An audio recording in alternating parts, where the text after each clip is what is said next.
Okay, everybody, so this is going to be our last recorded video, lecture, PowerPoint, whatever you want to call it. And we're going to talk about purposeful research. And the example that I'm going to use is from something I did with failure modes and effects analysis to create a scorecard for evaluating hospital effectiveness. Now, failure, we tend to not love the word failure. Indicates that we didn't do something well or correctly. But failure is really a way to tell us that something didn't work so we can make it better. So failure modes and effects analysis is a way to figure out what's working, what's not working, what the effects of the failure are, so that we can devote what resources we have to improving those areas that are not performing the specification. So with healthcare, there are a lot of things that impact us. As people get older, they use more services, and that makes everything more costly. And since we distribute the cost across our entire population, younger people wind up paying more to take care of older people, and the whole thing gets more expensive. So the longer people live, the more expensive everything gets. Other things that we see in terms of increasing costs are technology. As we get new technologies, the companies want more profit based on their innovations, and so they charge more despite whatever it costs to actually make the technology. Labor costs and shortages. It's hard to get people to work in hospitals and in even doctors' offices, especially now with COVID. And because the labor shortage exists, that makes us have to pay more for labor, and that increases the cost. Pharmaceutical costs have skyrocketed because we basically deregulated uh, what people can charge for pharmaceuticals. So they are charging obscene amounts for pharmaceuticals, and that makes everything cost more. There's a lot of redundancy in the system where we may have multiple people doing the same thing and we don't need that many, or we have multiple products that do the same thing. We don't need that many, too many tools of a certain type, and those can be eliminated. We also have big bureaucracy. Uh, you need a certain level of bureaucracy in order to maintain a system. But at a certain point, people are just hiring their friends in and paying them obscene salaries, and they aren't really contributing anything to healthcare. Ton of waste happening. A lot of things spoil. Pharmaceuticals aren't good forever. Lots of things aren't good forever, so we have waste that occurs. But we also buy a bunch of things that we don't need in healthcare systems because sometimes we can't predict what we need. But in other instances, in healthcare, people are manipulated into buying more than they need or buying things they don't need. Usually, marketers are good at manipulating that. We also use technology poorly in healthcare systems a lot of the time. We use technology that either doesn't work well or is like crazy over the top, and we don't really need technology that is that powerful to do a fairly simple task.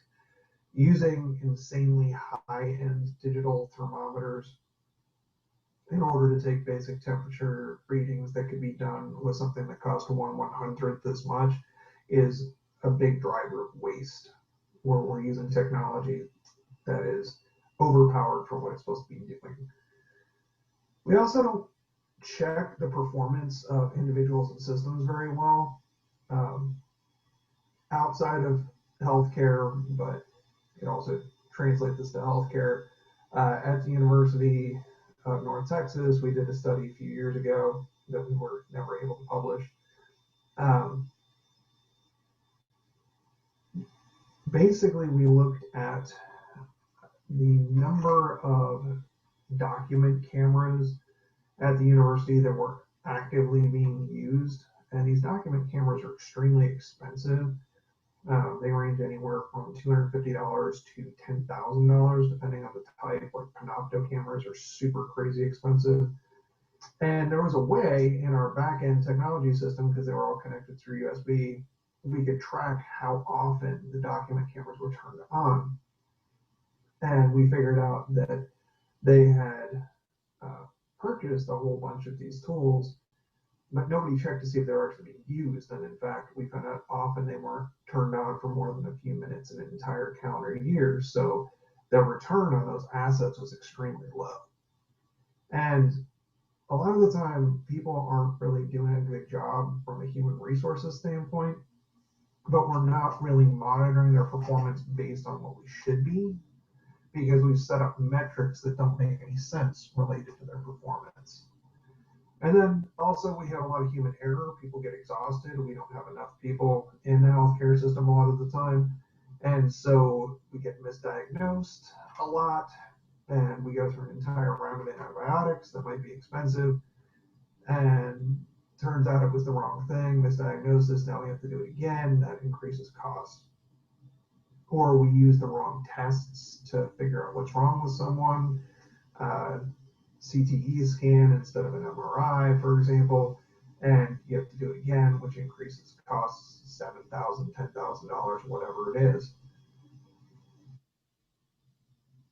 So management principles with healthcare, we're trying to improve those operations and reduce costs. And so this is not specifically just an education focused piece, but it is a technology and a systems focused piece. And management is all about the management of systems, human resource systems, technological systems, organizational systems, allocation systems. So in order to reduce costs and improve operations, we have to do a much better job of planning so that people can predict and expect to know what they're supposed to do. We have to organize the corporation, the pharmacy, the hospital, the school, the department in a way that makes sense and people are able to do their jobs because they are in the right place at the right time. They have the right resources to do their job. A lot of the time we structure organizations in a way where the people who are the loudest and complain the most have the most resources, but they're not really the right people to give the resources to. Leadership, a lot of the time we put the wrong people in leadership because they're the least offensive, even if they're the least qualified, or people just don't know how to lead at all. They have poor communication skills. Sometimes people get into leadership roles because they want to punish other people for perceived wrongs, which is unfortunate. And so we have to look at who our leaders are and whether or not they can be effective. And then control is another thing. So we can use our technological systems in better ways that afford us more control over our healthcare systems by letting us see more of what's going on in the system. We can use technology in order to see where waste is happening, or maybe we have a lot of overbuying of particular things that are not being effectively utilized. There's a lot of stuff that we can do, but we also have to be mindful of the trade-offs. We might make a decision that has unintended consequences because we just made a rash decision without thinking it through. So the way that we tend to improve operations in healthcare is we get specialization with repeated tasks. We can get into automation with these repeated tasks. If we can get a system to do the task better than we can, say an online web-based portal for people to enter their information into instead of having everybody write stuff down on a piece of paper and then have to have another person in the office then translate that by typing it into a system. Why not use an iPad and have people fill things in themselves? That makes more sense with those repeated tasks, and then you can use technology to reduce those tasks. You can change the division of labor. Sometimes people are not used for what they're best used for in a system. Sometimes people have 20 different jobs and they're only good at 4 of them, and they just kept getting more and more jobs added as emergencies piled up. And they're not good at all of them. So you have to redivide that labor to the people who should be doing it and make sure that you're not overwhelming folks with too much work. And then mass production or automation. Um, a lot of folks used to, in pharmacy settings, actually compound their own pharmaceutical drugs. They would make them in the pharmacy out of chemicals.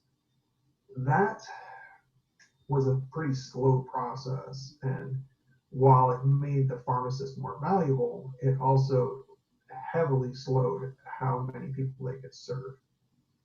Since then, we've moved to mass production where you can make a ton of the same kind of pills in a factory and then ship those pills shelf stable to the pharmacy, and then you just have the supply that you need going forward. And that reduces cost because they can specialize in that at the factory. And that allows the pharmacist to focus on making sure that people are getting the right drugs, that the drugs don't have negative interactions. And overall, that tends to be a better use of a division of labor by allowing factories to produce the pharmaceuticals because they're fairly standardized, and letting the pharmacists do what they're good at, which is advising people and making sure that there's no harm done to them as a result of taking different drugs in combination.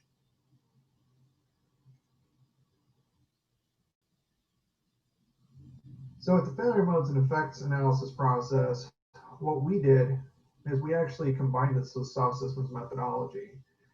And so it's an 8-step process. First, you're going to review the system of interest or process. So this could be a healthcare system, it could be a pharmacy system, a hospital, whatever it is. It could be an educational system, an individual department. I've also used this with the Department of Learning Technologies with our master's program. Then we brainstorm potential failure modes. Where are things most likely to break down? And why are they most likely to break down?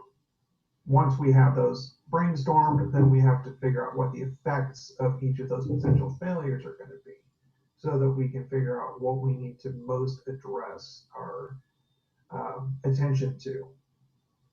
We create a risk profile number based on that qualitative data that comes out. So we're taking the qualitative and converting it into quantitative. Our purpose is to determine risk. So this is purposeful research focused on reducing risk that the system will fail or individual elements will fail. So the RPN number, the risk profile number, is based on the likelihood that we can detect that there's a problem. Sometimes bad stuff happens and we have no way to detect it. If there's something bad happening under my house in the foundation right now, I can't really detect it. I don't have the tools, I don't have the knowledge, the skills to detect something bad happening with my foundation. So I have to get someone else to do it. So my detection ranking is going to be fairly low because I can't tell if it's happening easily. I can only look for symptoms like cracks in the ceiling, cracks in the walls, things like that that are indicators, but it's hard for me to detect. The number of occurrences, how often are bad things happening? So one of the things that we detected with masters was that by looking at the emails that we had received, we could check those that had been responded to versus those that hadn't to see how often the number of occurrences of the department failing to respond to potentially interested students was high. So we had a high occurrence ranking. And then the severity, that is based on how much of a negative impact is it going to have on the system. And in the masters, it was highly severe because you could watch our enrollments drop year over year as the number of occurrences increased because we weren't bringing people into the master's program. So the same thing you do in hospitals, the number of occurrences of people not getting their medication on time. How detectable is it? Well, that should be pretty detectable because you might have a large number of complaints or a complaint system. And then the severity, if you have people who aren't getting their medication, like right now, because the mail isn't shipping things the way that they're supposed to, and people are not getting their stuff, they could die. And if you have a big spike in increase in deaths, that's highly severe, and that means the system is breaking down. In our system, in the masters, for example, we've had a big decrease over the last 5 years in the number of master's students. Some of it we can attribute to the fact that there's an overall nationwide decrease in the number of master's students in all master's programs, but some of it we can look at our own behaviors within the system and the number of occurrences, and that is probably impacting why the system is not working the way that it should. From those risk profile number scores, we develop an action plan. We highlight the things that have the highest risk profile number scores and the things that we can do something about. And we define the actions that we're going to take in order to improve the system. From there, we actually move on to actually taking action to improve the system. Once we've done that, we let some time pass, and then we calculate new risk profile number scores. And again, these are subjective scores based on multiple people reviewing it. So we use constant comparative analysis to look at the data and generate kind of thematic elements related to the failure modes and effects analysis and the system description. And we quantify those. And hopefully we will see a significant reduction. I don't really run t-tests on these to see if it's reduced because of the subjectivity built in, although I suppose you could look at time A to time B with that sample. But it's not something we do a lot of, although maybe I should try it. And then in step 8, we then identify new actions that are needed to improve the RPN. So maybe we have fixed 2 elements out of 10, and those have reduced, but we have several others. So we're going to identify the new actions and take those new steps. And then we're going to periodically, once the system is working basically as we intend it, we'll periodically return and go through all of the steps again to make sure that the system is working well.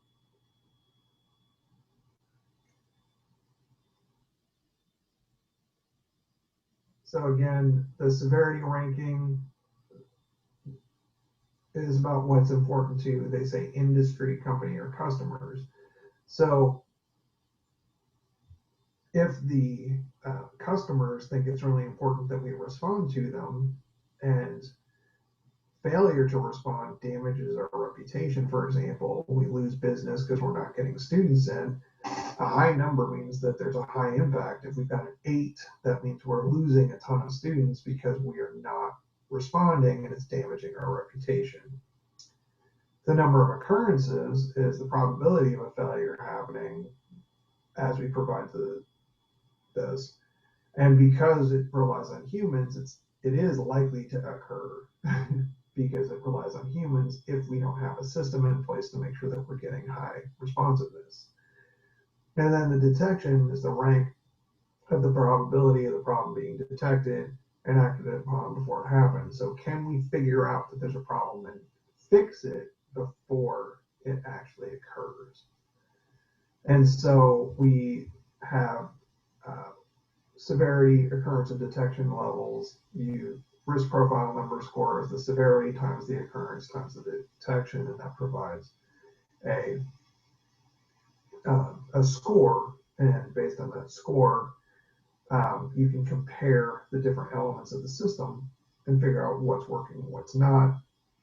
And if you have space to improve and you have the resources to improve, then you probably want to allocate the resources where you're going to have the best effect.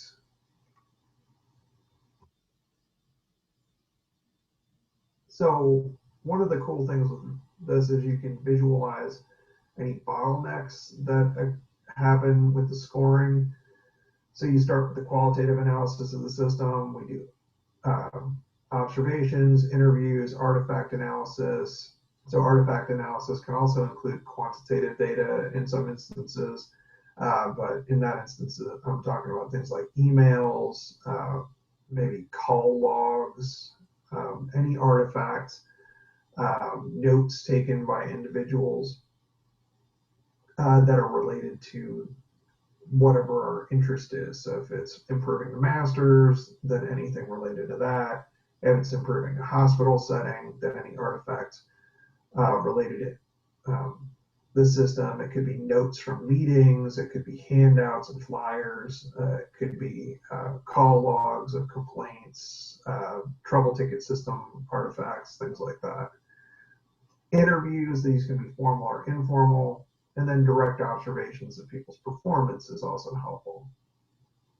We usually want field notes with observations and interviews, as well as probably recordings. When we do the failure modes and effects analysis, we can look for bottlenecks. Where is the system not working? Where are things getting slowed down? Is it because there's one person who's not performing well? Is it because there are 3 people who don't know exactly what they're supposed to do and we need to better define it?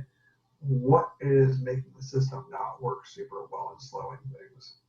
We need to figure out what the likely failure modes are. So what are the likely points of failure in the system? And then what are the effects of those failures that we can detect? And what are the risk profile number scores that we generate? And then we can visualize the system with a systemogram. What are the likely failure points that are color-coded and numbered by severity occurrence, and how much it will cost to alleviate them? Sometimes we don't fix things because we can't afford to. So this is a super complex explanation of the whole system of medical care with risk profile number scores based on an analysis of all of the aspects of healthcare management. Now, I produced this based on a number of healthcare management, operations management texts, and research. I'm not going to go through all of this, but my whole point with showing you this is that there are many, many elements that go into this, and all of these aspects, each one is a point at which care may fail. Each one is a point at which there may be a bottleneck. Each one is a point where there could be a failure mode and it has its own effects. So when you think about the healthcare system, why is it so inefficient? Why is it so costly? Well, we have 1, 2, 3, 4, 5, 6, 7, 8, 9, 10, 11, 12 transition points related to care just in these first 2 aspects here. So the efficiency and the care delivery, you're already up to 12 potential places that something bad could happen. You can measure those through whether there's services getting through, what is customer wait time, is the data that's being captured in error. I put in all my information for the 3rd new system my doctor's office is now using for patient portal stuff, and I went in to their online patient portal. It had me listed as female, 24 years old, and Hispanic. So that would be an example of a data capture error. And if you have a large number of them, the rate could be very high, and that is costly to fix. So there's 1, 2, 3, 4, 5, 6, 7 different swim lanes, basically 7 different major components here that we have to worry about, and just a huge number of possibilities where things could fail. And the same thing is true in educational systems. So we have to understand where those points are and what those structures are so that we can help improve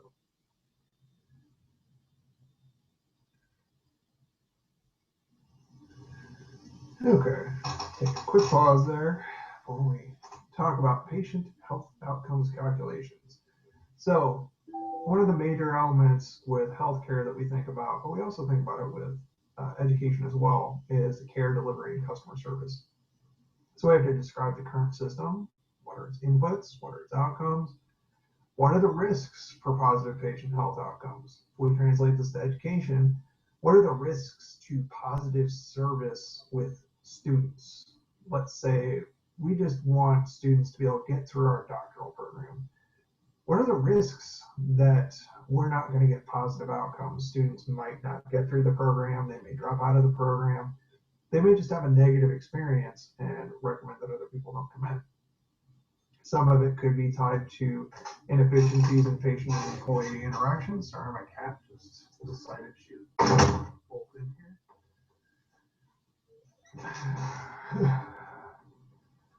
here. So in this instance, it's the student versus employees. So maybe the staff or the faculty at any level of the university may be really inefficient. They're just not responsive, either because they don't have time. We've set up a system where they don't have enough time to be responsive. It could also be that there's ineffective transitions. So maybe what's being taught in the classes is not transitioning into what's happening at dissertation level, or from one class to the next, completely different things are being taught, and so students can't make connections easily. As if you've got doctors and nurses who are communicating different things between care groups and there's information missing, then the patient is not being taken care of. And then identifying gaps in communication that increase costs. If you've got 3 different people communicating 3 different things, it's going to take a lot more time and a lot more cost to fix that. And if you have to do it over and over and over again with every patient or every student, then it's not going to work very well. It's going to be very costly. Now, at universities, you're talking about wasting people's time, whether that be student time or faculty time, and that is itself valuable, that time, but we have a tendency to waste a lot of it because not everybody views it as valuable. So we have to think about what optimal systems are going to look at. If we're going to have the most efficient and effective customer service system for students or for patients, what does that look like? Is it going to look the same for university administrators or college administrators as it does for students? Is it going to look the same for students as it does for outside stakeholders who maybe are supplying course materials? Is it going to look the same for people who are hiring students when they graduate? What does that customer service system look like if it is highly effective? And then we have to determine, if we've got a high risk profile number in this system, how do we reduce that? How do we improve our service and optimize it for the customer, or in our case, students?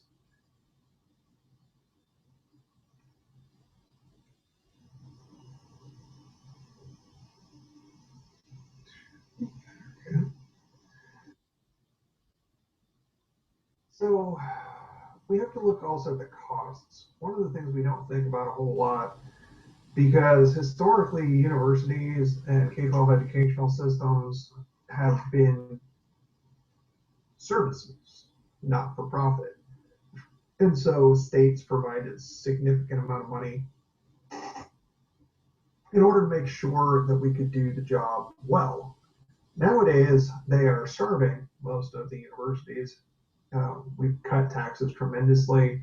A lot of large corporations don't really pay taxes. And so there's not a lot of money to put towards higher education or K-12 education. So we have to think about cost in a way that we didn't have to, say, 20 years ago. So as we're thinking about this, we start by describing the current system costs. What are the costs that we have? So at a university, for example, the vast majority of our costs are technology and facilities or labor. Labor is your faculty, your staff, your administrators. Now we have, I believe, somewhere in the neighborhood of 4 to 6 times as many people with administrative titles and roles at the university as we do faculty. We have about 1,100 faculty and somewhere between 4,000 and 6,000 administrators.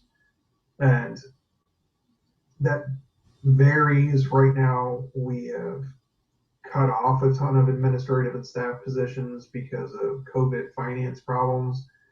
But if we have that many more people in the bureaucracy who are not contributing towards actually bringing in money, they are costs.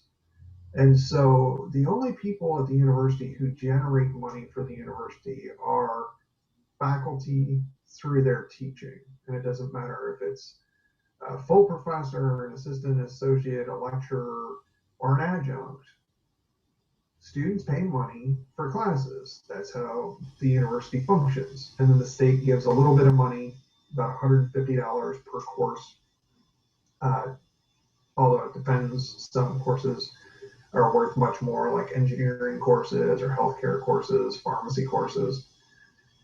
But overall, if you're in a purely administrative role and you're not teaching, you are a cost center. You just cost money and you don't produce money. However, over time, because there are so many more people in that position, you wind up having a ton of inefficiency. And that continues to grow in part because of things like reward systems that increase cost-based risks. So years ago, my father was a vice chancellor at another university in the state. And the way that the reward structure was built was that you could only get paid more if you managed more people. So the incentive in the system was to grow the bureaucracy, because the only way for you to get a significant raise was not to be efficient and generate more money, or to be more efficient with your money by doing your job well with a small staff. You were judged based on how many people you managed. And so he was actually punished.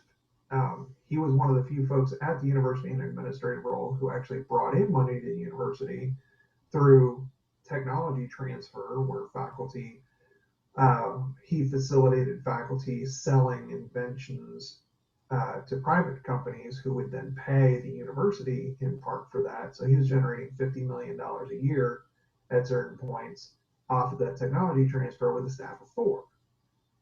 But they cut his salary because they said he was managing enough people. So he was punished for efficiency. And that is one of the problems with these systems and how financial services and business processes are done. If your business processes reward inefficiency, that's what you're going to get.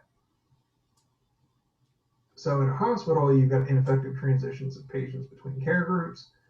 At a university, we have inefficient transitions between the university level application folks. We have inefficiencies going from them to the college to the department, from the department back to the college.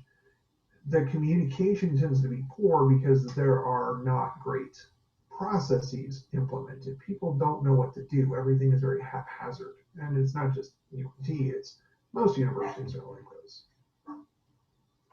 So we have to improve those customer or patient or student and employee interactions and systems to make them work better. And if we're going to transition between, say, department level staff and college level staff, then we have to spend more time making those transitions effective. Everybody knows what to expect. Everybody's working from the same script. Then we have to improve communication with all stakeholders, so everybody at the university is doing better, because otherwise it increases the cost, because inefficiency breeds cost. So we have to think about what the optimal system looks like from a cost perspective. How do we make this all work best for everybody involved? And how do we reduce the risk? And then human resources, what's the current system looks like? Who are the stakeholders? What is satisfaction for the people working in this system? Both the customers and the employees. So students and staff, students and faculty. What are the gaps that we've identified? What should this system look like to make it work better? How do we improve satisfaction for students, for patients, for staff, for faculty, for outside stakeholders? How do we make things better? How do we make us more productive? How do we improve the logistics to make sure that people are getting what they need when they need it? And again, this is a lot of potential points of failure. Now, in a previous video, I showed you the one that I did for the department, and I think there were like 7, 8, 9, 10 points in the recruiting through graduation process for our master's degree. There are a bunch of other things that I didn't include in there that I probably could, but those were the ones that I had control over, the things that I could work on. So this would be a perspective from somebody in a top level management perspective, somebody at, say, the provost, the president's level, or vice president's level at a university, or superintendent or assistant superintendent who's seeing the whole system and its interrelations. However, most of the time, if we're managing a process or trying to improve things, we usually only have significant impact over a few of these things. So we would break down our system description to the parts that are of our system of interest, or our interrelated parts of our system of interest. So at the end of the day, we want to describe some sort of balanced system for everybody in here. Now, in healthcare, we look at satisfaction for the patients, we look at reducing costs throughout the system, and improving care. At a university, again, we want to improve satisfaction, we want to reduce cost, and we want to improve outcomes for our students instead of care. I mean, it could also be care, showing that we care for them. But what we're really looking at is making sure that people are getting the services that they need. And so the system shouldn't be in balance. So now you're going to take a little quiz over what we just talked about here and think a little bit about purposeful design, because our whole purpose for this was to improve the system. That was my goal in this instance. And so purposeful design should have clear defined outcomes at the other end. You're trying to do something practical to make a system work better. And that could be you're improving instruction, it could be you're improving learning, but it's not just basic research to learn some general ideas. It's very focused down to improving some aspect of a system, some performance for individuals in that system. And so purposeful design can involve qualitative or quantitative, and most of the time it involves both, because it's focused on something very practical that is not separated into quantitative and qualitative aspects. For us, we usually note problems in the quantitative. Maybe there's a reduction in the number of students entering a department, or there's an increase in the number of complaints. The quantitative gives us a signal that there's a problem. But we don't necessarily know why the problem exists, and that's why we move to the qualitative. We use systems methodology, we use other qualitative forms to describe what's happening in the system. And then we can use something like failure modes and effects analysis to quantify it, so that we can figure out where we should allocate resources to improve it. What actions should we take to improve that system? And then we can measure again once we've taken those actions and see if improvement is taking place. So that's the big picture, the big takeaway with purposeful research. And it's something that we do a lot in education. So if that's something that you want to do, I highly encourage it. I hope you enjoy the quiz. Shouldn't be long. And I will see you in class in a couple of weeks. In the meantime, get your quantitative and qualitative research designs prepared. Get ready for the final exam. And I look forward to seeing you synchronously in Zoom.